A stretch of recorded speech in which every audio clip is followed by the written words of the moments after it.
Hello दोस्तों, नमस्कार। एक बार पुनः आप सबका स्वागत है आपके अपने YouTube channel mission board all exam में। तो हम लोग पुनः आ चुके हैं आज एक नए क्लास के साथ। क्लास 10 का है सब्जेक्ट केमिस्ट्री, जिसमें हम लोग चैप्टर फर्स्ट पढ़ रहे थे, रासायनिक अभिक्रिया और समीकरण। तो क्लास स्टार्ट करने से पहले अगर आप चैनल पर नए हैं तो चैनल को सब्सक्राइब कर लीजिए और अपने दोस्तों के साथ शेयर कर दीजिए, जिससे हमें मोटिवेशन मिले। हम लोग इस चैनल पे इसमें आप ज्वाइन कर सकते हैं। ज्वाइन करने हैं कि हम लोग चैनल पे क्लास 9, क्लास 10, क्लास 11, क्लास 12 और साथ ही साथ नीट और जेईई का भी अच्छी तरह स्टडी करवाया जाएगा। तो चलिए आज क्लास हम स्टार्ट करते हैं। रासायनिक अभिक्रिया समीकरण हम लोग पिछले पार्ट में पढ़े थे। रासायनिक अभिक्रिया समीकरण के बारे में कुछ उसके बारे में बात को जाने थे। इसमें रासायनिक अभिक्रिया किसे कहते हैं, रासायनिक अभिक्रिया की विशेषताएं क्या होती है, अभिकारक क्या होते हैं, प्रतिफल क्या होते हैं, अवक्षेप क्या होते हैं, इसके बारे में हम लोग चर्चा किए थे। पहले हम इसका रिवीजन कर लेते हैं। अगर आप उस वीडियो को नहीं देखे हैं तब पुनः जाकर उस वीडियो को देख लें, लिंक बॉक्स डिस्क्रिप्शन में दिया हुआ है। तो चलिए आज स्टार्ट करते हैं रिवीजन के साथ। रासायनिक अभिक्रिया केमिकल रिएक्शन क्या है? What is chemical reaction? Chemical reaction का मतलब होता है कि जब कोई एक या एक से अधिक पदार्थ क्या करता है, जब कोई एक या एक से अधिक पदार्थ आपस में अभिक्रिया करके अपने से अलग गुण वाले एक नए पदार्थ का निर्माण करता है, तो उस जो पूरी प्रक्रिया होती है उसको क्या बोलते हैं? रासायनिक अभिक्रिया। जैसे में हाइड्रोजन और ऑक्सीजन जो मिलता है तो किसका निर्माण होता है? जल का निर्माण होता है। एक क्या रासायनिक अभिक्रिया हम लोग कह सकते हैं, जैसे जो दूध है, दूध में अगर हम नींबू को डालते हैं तो किसका निर्माण होता है? दही का। इसका गुण क्या है? बिल्कुल क्या होता है? रासायनिक अभिक्रिया। रासायनिक अभिक्रिया के हम लोग अपने दैनिक जीवन में बहुत सारे प्रयोग देख सकते हैं। जैसे में लोहे कांटे में जंग लगना रासायनिक अभिक्रिया का उदाहरण है, कोयले का जलना रासायनिक अभिक्रिया का उदाहरण है। ऐसे बहुत सारे उदाहरण है जो रासायनिक अभिक्रिया का उदाहरण है। उसका हम लोग जाने थे अभिकारक, यानी अभिकारक का प्रतिफल क्या होता है। तो अभिकारक का मतलब होता है रिएक्टेंट, यानी वैसा पदार्थ जो रासायनिक अभिक्रिया में भाग लेता है। वैसा पदार्थ जो रासायनिक अभिक्रिया में भाग लेता है उसे हम लोग अभिकारक यानी रिएक्टेंट कहते हैं। और वैसा पदार्थ जो रासायनिक अभिक्रिया के फलस्वरूप बनता है उसे हम लोग क्या कहते हैं? प्रतिफल यानी प्रोडक्ट का उत्पाद कहते हैं। उम्मीद करते हैं आप लोग को समझ आया होगा, कॉन्सेप्ट समझ आया होगा। उसका हम जाना था रासायनिक अभिक्रिया की विशेषताएं। रासायनिक अभिक्रिया की विशेषताएं क्या होती है? रासायनिक अभिक्रिया के फलस्वरूप हमें क्या क्या मिलता है। तो सबसे पहली बात, रासायनिक अभिक्रिया के फलस्वरूप गैस की उत्पत्ति होती है। यानी जब भी कोई रासायनिक अभिक्रिया होती है तो उसमें क्या होती है? गैस की उत्पत्ति होती है। विशेषता 2 होता है। दूसरा हम लोग को फायदा मिलता है, रासायनिक अभिक्रिया के फलस्वरूप ताप में परिवर्तन होता है। जो रासायनिक अभिक्रिया के फलस्वरूप जो पहले साफ होता है उसका ताप में परिवर्तन होता है। तीसरा होता है रासायनिक अभिक्रिया के फलस्वरूप पदार्थ की अवस्था में परिवर्तन होता है। अगर पदार्थ की ठोस अवस्था है तो उसका द्रव में बदल जाए या गैस में बदल सकता है। चौथा है रासायनिक अभिक्रिया के फलस्वरूप पदार्थ के रंग में परिवर्तन होता है। जैसे में देखे होंगे कुछ कॉपर सल्फेट के बेल में कुछ डाला जाता है तो उसका रंग अलग हो जाता है। इस प्रकार से हम लोग उसके बारे में विस्तार से चर्चा करेंगे। रासायनिक अभिक्रिया प्रकार में कौन कौन सा प्रकार है, संयोजन अभिक्रिया, वियोजन अभिक्रिया, सभी के बारे में जानेंगे। एकल विस्थापन अभिक्रिया, उभय विस्थापन अभिक्रिया, सभी के बारे में हम लोग इससे बहुत विस्तार से चर्चा करेंगे। इसलिए आप इस चैनल को सब्सक्राइब कर लीजिए और अपने दोस्तों को शेयर कर दीजिए जो कुछ कहीं टहल रहे हैं या कहीं घूम रहे हैं। तो चलिए हम लोग जाने हैं रासायनिक विशेषता के बारे में। उसके बाद हम जानते हैं रासायनिक अभिक्रिया की प्रथम विशेषता है कि रासायनिक अभिक्रिया के फलस्वरूप कुछ अवक्षेप का निर्माण होता है। जैसे मैंने एग्जाम्पल बताया था कि जब दूध जमता है, दही बनता है तो उसके बाद मक्खन के रूप में मसते हैं तो मक्खन के रूप में अवक्षेप प्राप्त होता है। यानी अवक्षेप क्या है? अवक्षेप वह ठोस पदार्थ है। अवक्षेप एक ठोस पदार्थ होता है। अवक्षेप वह ठोस पदार्थ है जो रासायनिक अभिक्रिया के फलस्वरूप विलयन से पृथक हो जाता है। पृथक मतलब अलग हो जाता है। तो ये था हम लोग पिछले क्लास का रिवीजन। आज हम लोग स्टार्ट करेंगे, पढ़ेंगे रासायनिक समीकरण के बारे में। रासायनिक समीकरण किसे कहते हैं इसके बारे में हम चर्चा करेंगे। रासायनिक समीकरण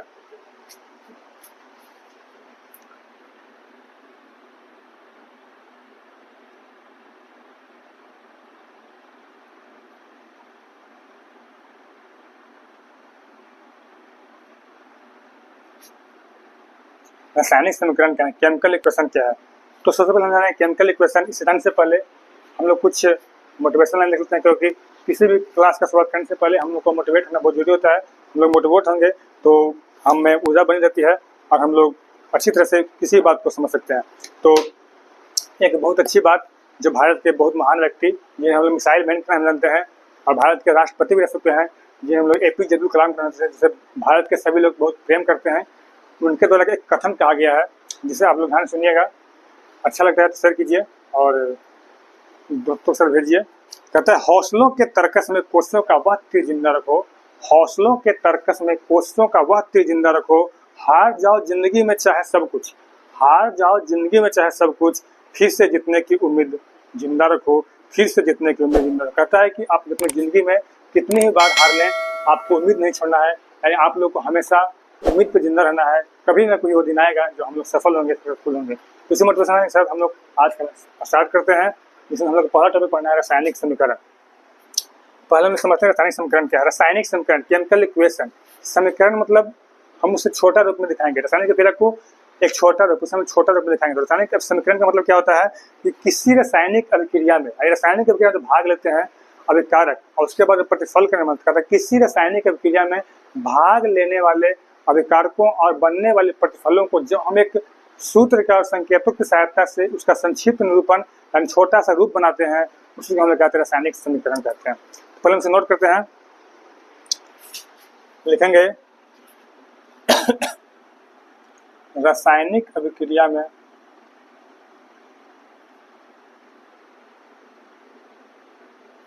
किसी रासायनिक अभिक्रिया में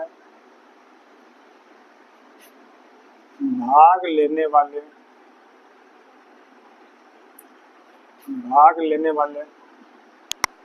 पदार्थों को उसके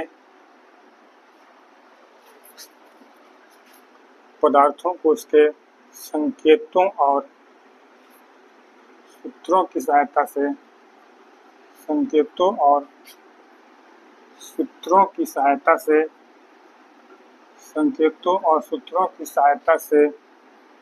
अभिक्रिया का संक्षिप्त निरूपण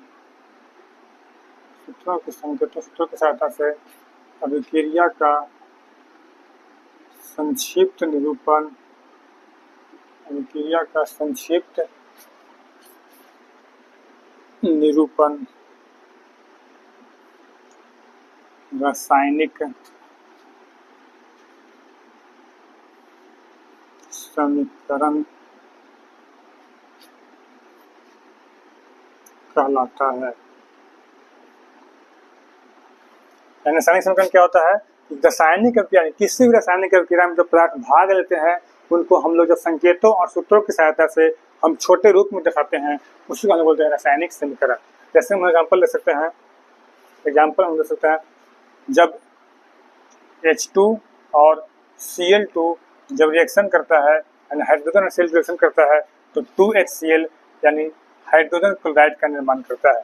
तो हम क्या कर रहे हैं कि हम अभिक्रिया का एक संक्षिप्त निरूपण कर रहे हैं, यानी छोटा सा रूप में दर्शा रहे हैं। तो उसी को हम क्या बोलेंगे? रासायनिक समीकरण। एक आपका लगा रासायनिक समीकरण, और जो पदार्थ भाग ले रहे हैं इसे हम लोग क्या बोलेंगे? इसे बोलेंगे अभिकारक।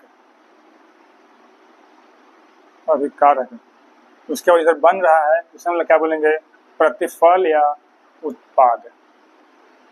हम लोग देखिए हाइड्रोजन और हाइड्रोजन का संकेत क्या होता है? H2, क्लोरीन का संकेत क्या होता है? Cl2, हाइड्रोजन क्लोराइड का संकेत क्या होता है? HCl। यानी इस सब संकेतों और सूत्रों की सहायता से अभिक्रिया का संक्षिप्त निरूपण दे दिया, छोटा सा रूप दे दिए, इसी को हम लोग क्या बोलेंगे? रासायनिक समीकरण। उम्मीद करते हैं आप लोगों को ये कॉन्सेप्ट समझ में आया होगा, तो इसे नोट कर लीजिए। उसको हम आगे पढ़ेंगे रासायनिक समीकरण लिखने के कुछ नियम। रासायनिक समीकरण लिखने के कुछ नियम भी होते हैं, उसके बारे में चर्चा करेंगे, तो इसे नोट कीजिए और अपने दोस्तों के साथ शेयर भी करते रहिए। आप लोगों के लिए ये सब क्लास बहुत इंपॉर्टेंट है। अगर आपके कोई भाई बहन क्लास 10, 11 या 12 में पढ़ते हैं तो उसके लिए भी क्लास 12 का भी क्लास चल रहा है। केमिस्ट्री का पहला चैप्टर पदार्थ की ठोस अवस्था, उसमें आप लोग देख सकते हैं वीडियो, उसका भी वीडियो अपलोड होने वाला है। कल हम लोग लाइव आए थे लेकिन कुछ टेक्निकल प्रॉब्लम की वजह से वो वीडियो अपलोड नहीं हो पाया था। अभी हम फिर से बाद में लाइव आने की कोशिश करेंगे, लेकिन अभी रिकॉर्डेड वीडियो मिलेगा। चलिए हम लोग अगला पढ़ते हैं, रासायनिक समीकरण लिखने के नियम।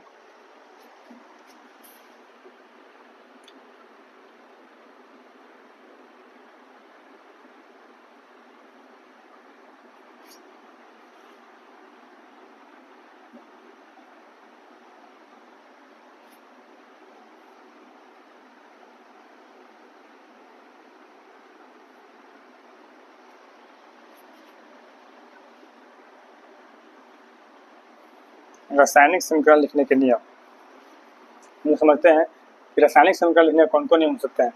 तो सबसे पहला अगर रासायनिक समीकरण लिखने कौन कौन नियम होंगे, तो पहला नियम होता है रासायनिक समीकरण में, यानी किसी भी रासायनिक समीकरण में जो अभिकारक होते हैं, जो अभिक्रिया में भाग लेते हैं, उसे हम लोग हमेशा समीकरण के बाईं तरफ लिखते हैं। पहला में क्या हुआ कि रासायनिक अभिक्रिया में भाग लेने वाले कारकों को समीकरण के बाईं तरफ रखा जाता है। इसे हम नोट करेंगे।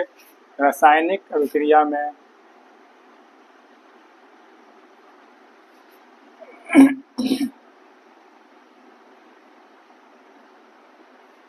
रासायनिक अभिक्रिया में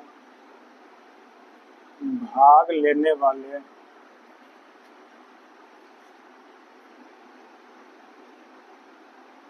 अभिकारकों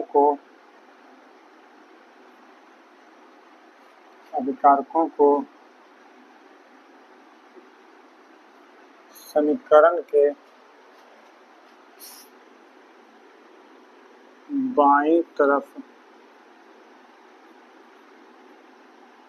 रखा जाता है। पहला नियम क्या हुआ रासायनिक समीकरण लिखने का? रासायनिक अभिक्रिया में जो भी पदार्थ भाग लेते हैं उसे हम लोग कहाँ रखेंगे? समीकरण के बाईं तरफ लिखेंगे। उसके बाद दूसरा नियम होता है कि रासायनिक अभिक्रिया के फलस्वरूप बनने वाले पदार्थों को समीकरण के दाईं तरफ रखा जाता है।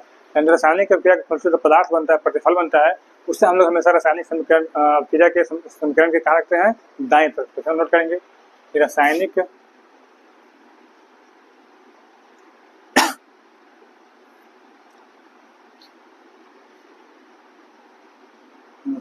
अभिक्रिया के फलस्वरूप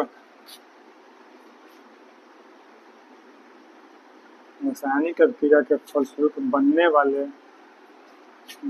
वाले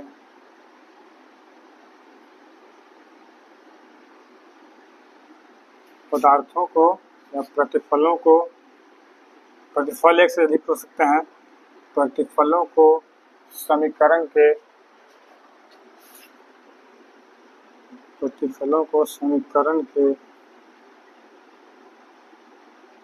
दाईं तरफ रखा जाता है।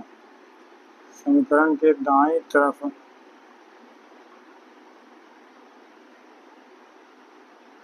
रखा जाता है। ये दो नियम हुआ। पहला नियम रासायनिक अभिक्रिया में भाग लेने वाले कारकों को समीकरण के बाईं तरफ रखा जाता है। दूसरा नियम रासायनिक अभिक्रिया के फलस्वरूप बनने वाले प्रतिफलों को समीकरण के दाईं तरफ रखा। तीसरा नियम है रासायनिक अभिक्रिया में अगर एक से अधिक अभिकारक हैं या एक से अधिक प्रतिफल हैं तो उनके बीच, उन दोनों अभिकारकों के बीच हमेशा हम लोग धन चिन्ह का प्रयोग करते हैं।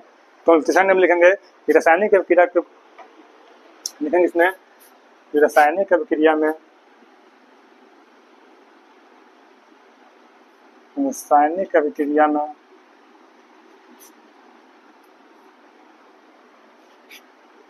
भाग लेने वाले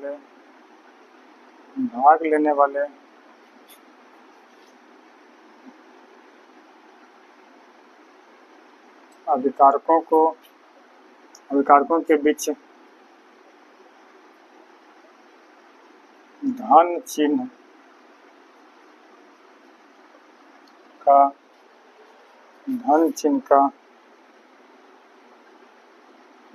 प्रयोग किया जाता है। तीसरा नियम हुआ कि रासायनिक अभिक्रिया में भाग लेने वाले अभिकारक को या तो अभिकारक रहे या एक से अधिक प्रतिफल हैं तो उनके बीच हम लोग क्या करेंगे? धन चिन्ह प्लस का प्रयोग करेंगे। चौथा नियम होता है कि रासायनिक अभिक्रिया में जो प्रतिफल होते हैं और क्या होते हैं, अभिकारक होते हैं, उनके बीच हमेशा एक तीर चिन्ह का प्रयोग करते हैं और जो तीर चिन्ह है वो क्रिया की दिशा को दर्शाता है। तो लिखते हैं कि अभिकारकों और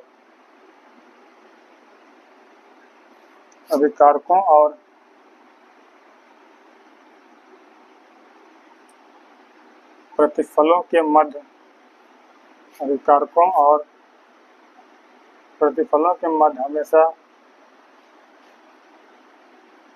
हमेशा तीर चिन्ह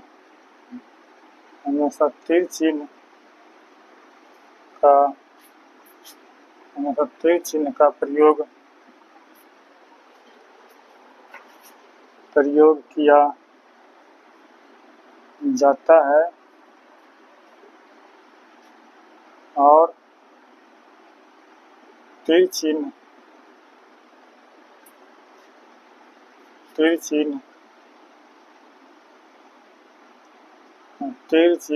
अभिक्रिया की दिशा को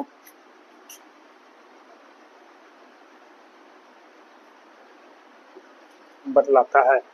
चौथा नियम हुआ कि अभिक्रिया और अभिकारकों और प्रतिफलों के मध्य हमेशा तीर चिन्ह प्रयोग करते हैं और तीर चिन्ह जिस तरफ रहेगा वो क्या बताएगा, अभिक्रिया की दिशा कि अभिक्रिया किस दिशा में हो रहा है। तो ये क्या था, रासायनिक समीकरण लिखने के नियम था। पहला नियम था कि रासायनिक क्रियाएं भाग लेने वाले कारकों को समीकरण के बाईं तरफ रखा होता है। दूसरा नियम, रासायनिक क्रिया के फलस्वरूप बने प्रतिफलों को समीकरण के दाईं तरफ रखा होता है। तीसरा नियम, रासायनिक क्रियाएं भाग लेने वाले कारकों और प्रतिफलों के बीच हमेशा धन चिन्ह प्लस का प्रयोग किया जाता है। चौथा नियम, अभिकारकों और रासायनिक क्रिया में जो अभिकारक होता है, प्रतिफल होते हैं, उसके बीच हम हमेशा तीर चिन्ह का प्रयोग करते हैं। तीर चिन्ह है वो बताता है कि अभिक्रिया की दिशा किस ओर है। अगर इस तरह से रहेगा तो अभिक्रिया की दिशा इस ओर है, अगर इस ओर रहेगा तो अभिक्रिया की दिशा इस ओर है। नोट कीजिए। उसको हम आगे पढ़ेंगे, रासायनिक समीकरण कितने प्रकार के होते हैं। How many kinds of chemical equation.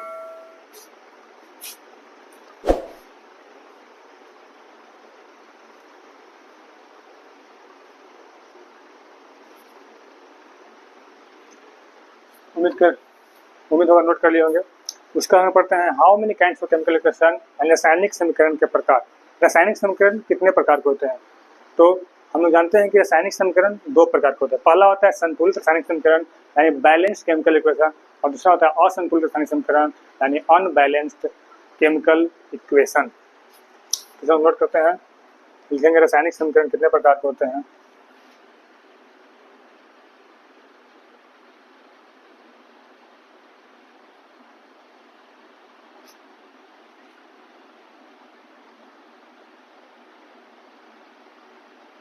रासायनिक समीकरण के प्रकार यानी how many types of chemical equation.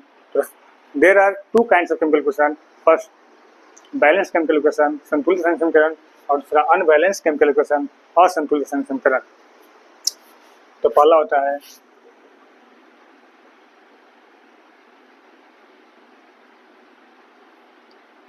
संतुलित रासायनिक समीकरण और दूसरा होता है असंतुलित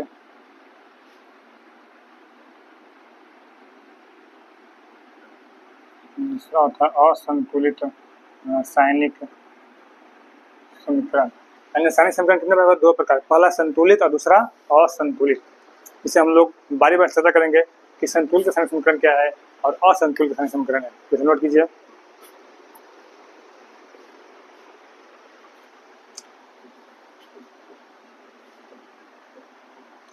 इसे पढ़ने से पहले अगर आप लोगों को ये वीडियो पसंद आ रहा है, आपको कॉन्सेप्ट अच्छी तरह समझ में, अगर कॉन्सेप्ट समझ में आता है तभी वीडियो को लाइक करें और शेयर करें। अगर कॉन्सेप्ट समझ में नहीं सकता है तो स्किप कर सकते हैं, आगे बढ़ सकते हैं। अगर लेकिन समझ में आता है तो आप हमें सपोर्ट कीजिए। आप लोगों को इससे भी अच्छे कॉन्सेप्ट आप लोगों के बीच दिया जाएगा और बहुत अच्छी तरह से आपको समझाया जाएगा। तो चलिए इस पर हम पढ़ते हैं अब संतुलित रासायनिक समीकरण में संतुलित रासायनिक समीकरण क्या है। तो हम लिखेंगे संतुलित रासायनिक समीकरण,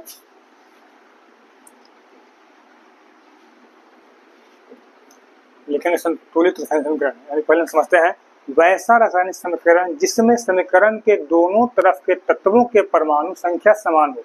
यानी वैसा रासायनिक समीकरण, वैसा केमिकल इक्वेशन जिसमें समीकरण के दोनों तरफ यानी अभिकारक और प्रतिफल दोनों में जितने भी तत्व हैं सभी के परमाणु संख्या के समान होते हैं, तो उसे हम लोग संतुलित रासायनिक समीकरण कहते हैं। लिखेंगे वैसा रासायनिक समीकरण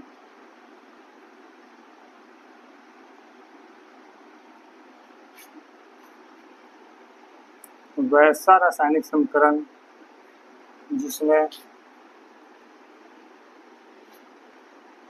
समीकरण के दोनों तरफ के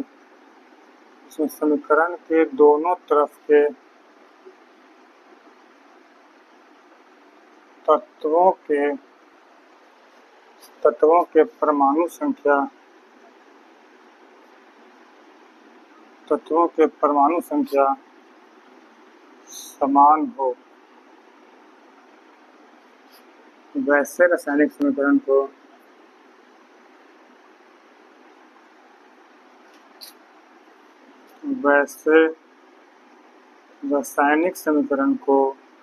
संतुलित रासायनिक समीकरण कहते हैं।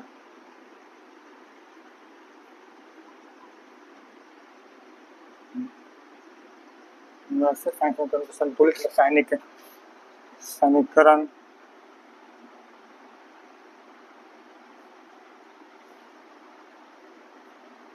कहते हैं। जैसे हम देख सकते हैं, मान लेते हैं कि यहाँ पे Mg मैग्नीशियम और Cl2 जब रिएक्शन करते हैं तो किसका निर्माण होता है? MgCl, 2MgCl। इसमें हम देखते हैं संतुलित है कि नहीं। इसमें हम देखेंगे Mg कितना है, Mg इधर 1 है। हम देखेंगे इधर पहले Mg कितना है, Mg है 1। यहाँ Cl कितना है, Cl है 2। इधर देखेंगे तो Mg कितना है, 2 है। यहाँ Cl कितना है, 2 है। तो एक क्या है, एक संतुलित रासायनिक समीकरण नहीं है। क्यों? क्योंकि इसमें Mg की परमाणु संख्या 2 1 है और इस तरफ Mg की परमाणु संख्या 2 है। तो ये संतुलित नहीं है, क्या है, असंतुलित। इसे हम लोग संतुलित बनाने के लिए हम लोग इसके बारे में नियम भी पढ़ेंगे। पहले हम संतुलित बनाने क्या करेंगे, हम लोग देख रहे हैं कि Mg भाई साहब के पास 1 परमाणु है, लेकिन इधर Mg के पास 2 परमाणु है। तो हम क्या करेंगे, 2 Mg से गुना कर रहे हैं। यहाँ 2 से गुना करेंगे तो Mg कितना हो जाएगा, Mg यहाँ 2 हो जाएगा और यहाँ Cl भी 2 हो गया। इधर देख सकते हैं Mg 2 हुआ और Cl 2 हो गया। तो इस प्रकार का जो रासायनिक समीकरण होगा, इस प्रकार का जो रासायनिक समीकरण होगा वो क्या होगा, वो होगा संतुलित रासायनिक समीकरण, यानी बैलेंस्ड केमिकल इक्वेशन। यानी वैसा रासायनिक समीकरण जिस समीकरण के दोनों तरफ तत्व के परमाणु संख्या समान होते हैं, तो वैसे रासायनिक समीकरण को हम लोग संतुलित रासायनिक समीकरण कहते हैं। नोट कीजिए। उम्मीद करते हैं आप लोगों को कॉन्सेप्ट अच्छी तरह समझ आया होगा। तो चलिए अब हम लोग पढ़ेंगे असंतुलित रासायनिक समीकरण।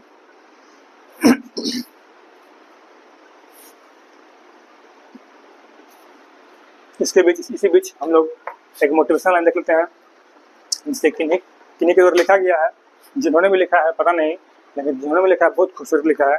ध्यान सुनिएगा और अच्छा लगता है तो अपने मित्रों के साथ शेयर कीजिए, सपोर्ट कीजिए।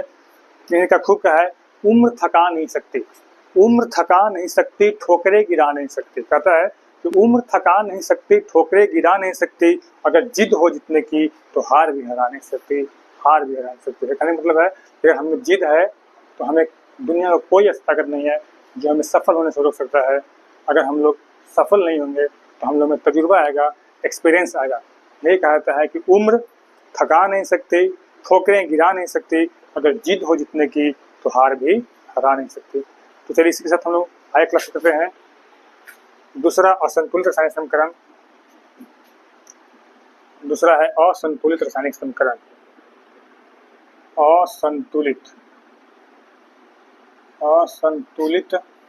रासायनिक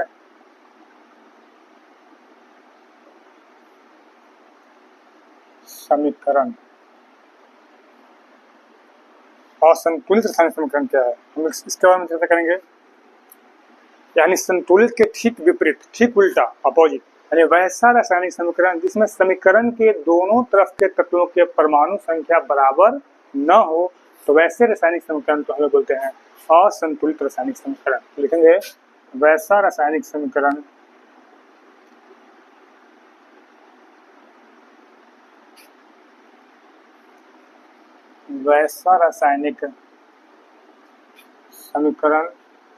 जिसमें समीकरण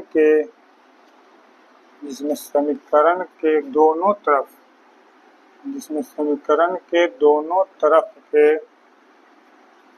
तरफ के तत्वों के परमाणु संख्या, दोनों तरफ के तत्वों के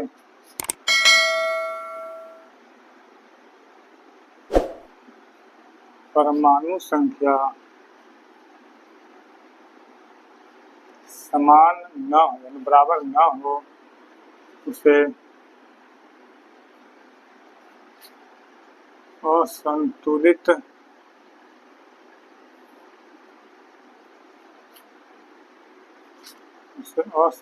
रासायनिक समीकरण कहते हैं। कहने का मतलब है कि वैसा रासायनिक समीकरण यानी वैसा केमिकल इक्वेशन जिसमें समीकरण के दोनों तरफ के तत्वों के परमाणु संख्या के समान नहीं होंगे, बराबर नहीं होंगे, तो हम लोग बोलेंगे असंतुलित रासायनिक समीकरण। इसका हम एग्जाम्पल समझते हैं। जैसे में लिखा हुआ है, जब हाइड्रोजन जो है ऑक्सीजन के साथ रिएक्शन करता है तब H2O यानी जल का निर्माण होता है। तो हम इसमें देखेंगे संतुलित है क्या संतुलित। किसी हम देख सकते हैं कारक में कि हाइड्रोजन की संख्या 2 है, ऑक्सीजन की संख्या 2 है। इस तरफ देखते हैं हाइड्रोजन की संख्या तो 2 है लेकिन ऑक्सीजन की संख्या कितना है, 1 है। तो इस तरह समझ सकते हैं कि इस रासायनिक समीकरण में समीकरण के दोनों तरफ के तत्वों के परमाणु संख्या समान नहीं है। तो इस तरह के रासायनिक समीकरण को हम लोग असंतुलित रासायनिक समीकरण कहते हैं। इसके बाद हम लोग जानेंगे कि असंतुलित रासायनिक समीकरण को हम लोग संतुलित कैसे करते हैं। अगर कोई अनबैलेंस्ड केमिकल इक्वेशन है तो उसे हम लोग किस नियम से, किस विधि से हम लोग इसे संतुलित करते हैं, बैलेंस करते हैं, इसके बारे में चर्चा करेंगे। पहले से नोट कीजिए। असंतुलित रासायनिक समीकरण, ये था रासायनिक समीकरण के 2 प्रकार, संतुलित रासायनिक समीकरण और असंतुलित रासायनिक समीकरण।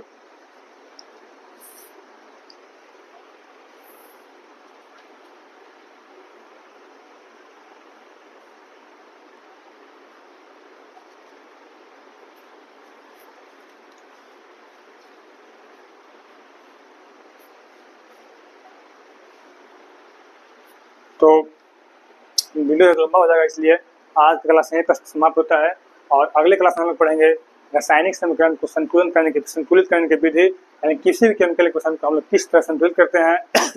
एक होता है अनुमान द्वारा संतुलन विधि, दूसरा पढ़ेंगे रासायनिक समीकरण से लाभ, यानी हम लोग रासायनिक समीकरण को लिखने से क्या क्या लाभ होंगे। रासायनिक समीकरण की सीमाओं के बारे में पढ़ेंगे, तो सब क्या क्या लिमिट है। रासायनिक समीकरण से प्राप्त होने वाली सूचना के बारे में पढ़ेंगे, रासायनिक समीकरण से क्या क्या प्राप्त होता है। तो आज क्लास यहीं पर स्टार्ट होता है। अगर अच्छा लगता है आपको तो अपने दोस्तों के साथ जरूर शेयर करें और हमें सपोर्ट करें, जिससे हमें मोटिवेशन मिले। आप लोगों का कमेंट, शेयर और सब्सक्राइब ही हमें मोटिवेशन देता है। और आप लोग जितना सपोर्ट कीजिएगा, इससे अच्छी तरह से कॉन्सेप्ट आप जो आपके दिमाग में सीधे प्रेशर देगा, सीधे आपके दिमाग में जाएगा, इस तरह कॉन्सेप्ट लाया जाएगा। तो चलिए आज का सेशन स्टार्ट होता है। Thank you.